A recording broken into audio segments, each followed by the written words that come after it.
Bajaj capital wealth management business में पिछले 60 साल से हैं और हमारी लौती कंपनी मेरे हिसाब से बहुत कम ऐसी कंपनी जो वेल्थ से ही शुरू हुई है। काफ़ी सारी कंपनीज आपने देखा होगा या तो ब्रोकिंग से वेल्थ में गई हैं या तो फिर बैंक से वेल्थ में गई हैं। Bajaj has been in the wealth management industry from day one and I think मेरे हिसाब से ये एक बहुत बड़ी अपॉर्चुनिटी थी हमारे लिए कि हम प्राइवेट वेल्थ वाली स्पेस में जाएं।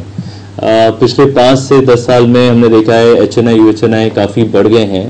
हम जिसे HNI UHNI कहते हैं, एफ्लुएंट सेगमेंट कहते हैं, काफ़ी बढ़ गए हैं इंडस्ट्री में। तो एक अपॉर्चुनिटी दिखी थी राजीव जी को, संजीव जी को, कि इस अपॉर्चुनिटी पे हमारा कोई स्केल होना चाहिए, हमारा एक वर्टिकल हमारा बिजनेस होना चाहिए।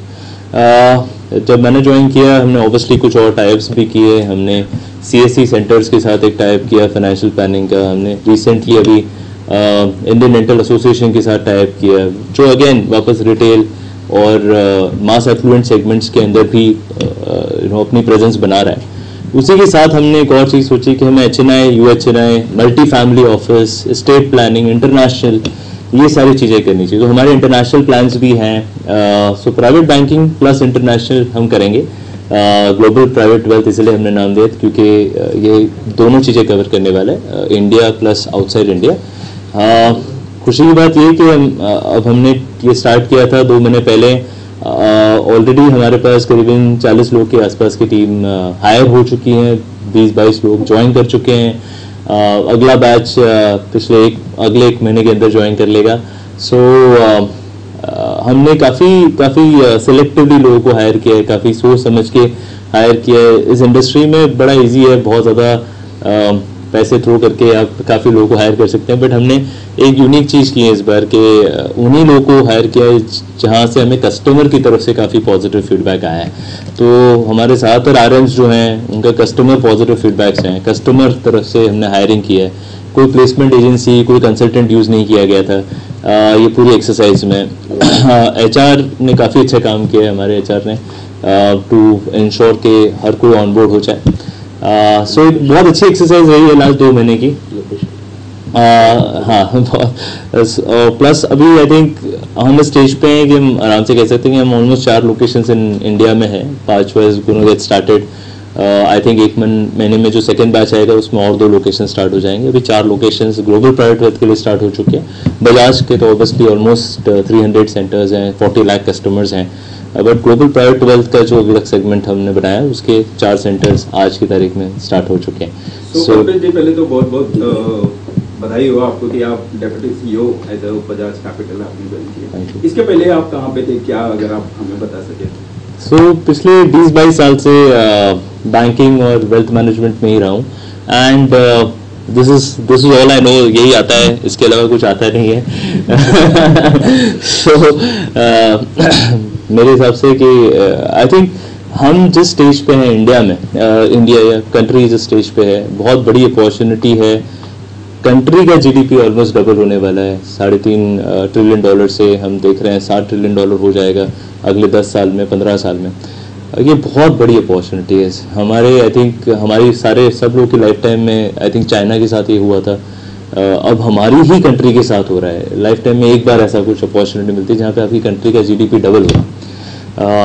जो हमने 75 ईयर्स में किया था वो अगले 10 साल में वापस होने की पॉसिबिलिटी है, आकांक्षा है। उस हिसाब से बहुत सारे और बिलियनर्स बनेंगे और HNI UHNI बनेंगे और वेल्थ मैनेजमेंट के रिक्वायरमेंट्स बढ़ेगी और वेल्थ मैनेजर्स के रिक्वायरमेंट्स बढ़ेगी। उस हिसाब से प्रोडक्ट्स स्पेसिफिक और नए प्रोडक्ट्स आने चाहिए मार्केट में। एक चीज़ जो मुझे लगती है कि अभी भी हम अंडर पेनिट्रेटेड है। काफ़ी बार आपने सुना होगा कि वेल्थ मैनेजमेंट के लिए या SIPs के लिए या म्यूचुअल फंड्स के लिए एमफी ने तो काफ़ी अच्छा काम किया अभी म्यूचुअल फंड सही है करके, पर फिर भी हमारा पेनिट्रेशन काफ़ी कम है। आई थिंक अभी भी बहुत ज़्यादा अपॉर्चुनिटी है Tier 3, Tier 4, Tier 5 लोकेशंस में जहाँ पे अभी तक पेनिट्रेशन इतना नहीं हुआ है। हमारा फोकस ये होगा, जब ग्लोबल प्राइवेट वेल्थ की हम बात कर रहे हैं, एक तो to provide the best possible service on the private banking platform to every location we are gonna be present, and जहाँ नहीं भी हम वहाँ पे सूटकेस बैंकिंग के हिसाब से प्रेजेंट होना चाहेंगे। प्लस एक और ट्रेंड मुझे नज़र आ रहा है, वो ये पहला ट्रेंड तो ये था कि ऑब्वियसली हम डबल हो रहे हैं, अपनी इकोनॉमी डबल हो रही है और उसमें काफ़ी सारे अपॉर्चुनिटीज़ दिख रही है। दूसरा ट्रेंड ये है कि आई थिंक एनआरआई सेगमेंट जो है, जो पहले ब्रेन ड्रेन हो रहा था, lot of people were moving outside India. हमने इंजीनियरिंग की तो हमारा आधा से ज़्यादा बैच यूएस में था तभी, और अभी भी आई थिंक हो गई।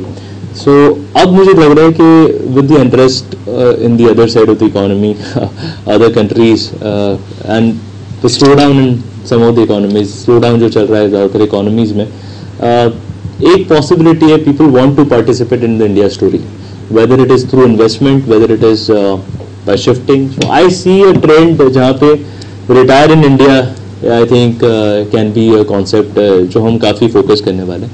रिटायरमेंट प्लानिंग बजाज के लिए काफ़ी ज़्यादा फोकस्ड एरिया रहेगा। हमारे काफ़ी सारे प्लान्स हैं उसके रिगार्डिंग। रिटायर इन इंडिया एक कॉन्सेप्ट है जो हमने एनआरआईज के लिए किया हुआ है। रिटायरमेंट प्राइवेट वेल्थ एक कॉन्सेप्ट है जो हम कर रहे हैं। रिटायरमेंट कम्युनिटी एक कॉन्सेप्ट है जो हम जिस पे काम कर रहे हैं। सो आई थिंक काफ़ी सारे काम उस डायरेक्शन में होगा। विल प्लानिंग्स हो, स्टेट प्लानिंग्स हो, ट्रस्ट प्लानिंग्स हो, ये सारी चीज़ें will be a feature of this retirement segment जो हम करना चाहते हैं। सो काफ़ी यूनिक चीज़ें करने की पॉसिबिलिटी है इन अ मोस्ट सिंपलेस्ट वे, कि सबसे सिंपल तरीके से आप कैसे थोड़ा यूनिक कर सकते हैं।